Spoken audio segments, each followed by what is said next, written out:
जय महाकाल दोस्तों, कैसे हैं आप लोग।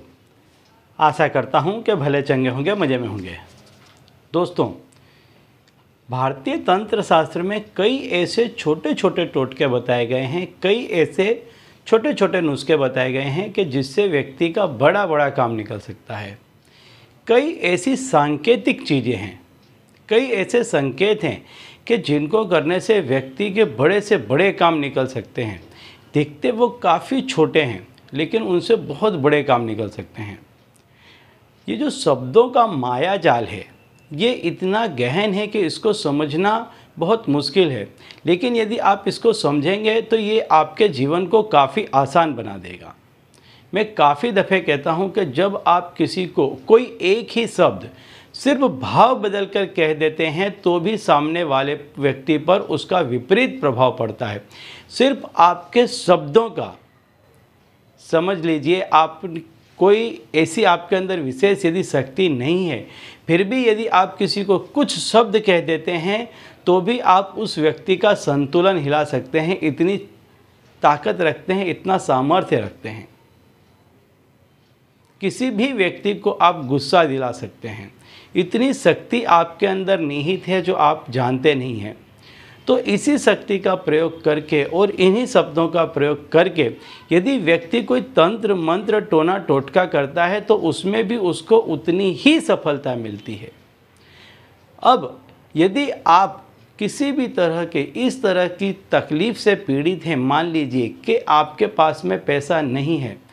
दरिद्रता बहुत बड़ा शब्द है, ये सिर्फ पैसों से संबंधित नहीं है। दरिद्र होने का एक मतलब ये होता है कि आपके पास पैसे का ना होना, मान सम्मान का ना होना, गरीबी, रोग, बीमारी, काफ़ी सारे दूषणों से ग्रस्त होने का नाम होता है दरिद्रता। यदि आप ऐसे कष्ट से पीड़ित हैं कि आपको कहीं से भी रास्ता नहीं मिल रहा है, तो आज मैं आपके लिए एक उपाय लेकर के आया हूँ। इस उपाय को आप करेंगे, बहुत ही साधारण सा उपाय है, एकदम आसान सा टोटका है। कोई भी व्यक्ति इसको बड़ी ही आसानी से कर सकता है, संपूर्ण श्रद्धा के साथ करें। जैसे मैंने बताया कि व्यक्ति के अंदर काफ़ी शक्ति निहित होती है। राह चलता एक सामान्य व्यक्ति किसी को भी पल भर में क्रोधित कर सकता है, इतनी शक्ति उसके अंदर निहित है। या किसी को भी वो रोते हुए व्यक्ति को वो हंसा सकता है, इतनी शक्ति निहित है यदि वो प्यार से बात करे तो ये जो शब्द हैं इसी में सारा कुछ छिपा हुआ है। तो आज मैं आपको ऐसा ही एक उपाय बताने वाला हूँ कि यदि इस शब्द को आप कागज़ में लिख करके अपने जूते के नीचे रखते हैं तो जो दरिद्रता आपके घर में घुस गई है उसको भी इतनी तकलीफ़ होगी कि वो आपका घर छोड़कर चली जाएगी।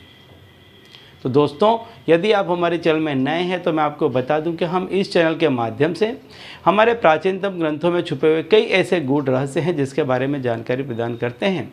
तो यदि आप भी इसी तरह की जानकारी में रुचि रखते हैं तो अभी हमारे चैनल को सब्सक्राइब कर लीजिए और बेल आइकन को प्रेस कर दीजिए।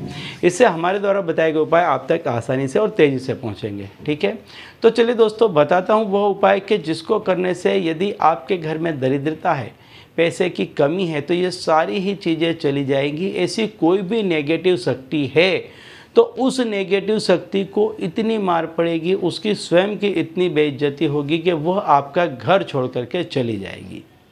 तो इसके लिए आपको करना क्या है, इसके लिए आप क्या करें कि संध्या के समय में, जब आप संध्या हो जाती है उसके बाद में आप क्या करें, जब अंधेरा हो जाता है तो एक कागज़ ले लें, सफ़ेद बिना लाइन का एक कागज़ ले लें। उसमें आप काले रंग से, कोयले से लिख दें, पेन से लिख दें, पेंसिल से लिख दें, किसी से भी लिख दें दरिद्रता, और उसको आप अपने घर से बाहर ले जाएं। आपके घर की जो मुख्य चौखट है उससे बाहर ले जाएं, और आपके घर में जो पुराना जूता पड़ा हो उससे आप उसको 7 दफ़े मारें और उसको उसी जूते से दबा करके आप रख दें। अगले दिन सवेरे स्नान के पूर्व उसको फाड़ करके अपने घर से दूर फेंक दें। 7 दिन तक इस क्रिया को करें। एवरीडे दरिद्रता लिख करके उस पर 7 जूते मारे और उसको रख दें। इस चीज़ को इतनी तकलीफ़ होगी कि ये चीज़ आपका घर छोड़ करके चली जाएगी, हमेशा हमेशा के लिए आपका घर छोड़कर चली जाएगी। तो दोस्तों, यदि आपके जानने पहचानने वाले में भी कोई व्यक्ति हो जो बहुत तकलीफ़मय स्थिति से गुजर रहा हो, तो उसे भी मेरा ये उपाय ज़रूर बताइएगा, ताकि वो भी इस परिस्थिति से मुक्त हो सके। ठीक है, तो चलिए दोस्तों, अब इसी उपाय के साथ मुझे दीजिए विदा, और आप लोग देखते रहिए दिव्य प्रकाश और अपने जीवन में लाभान्वित होते रहिए। धन्यवाद।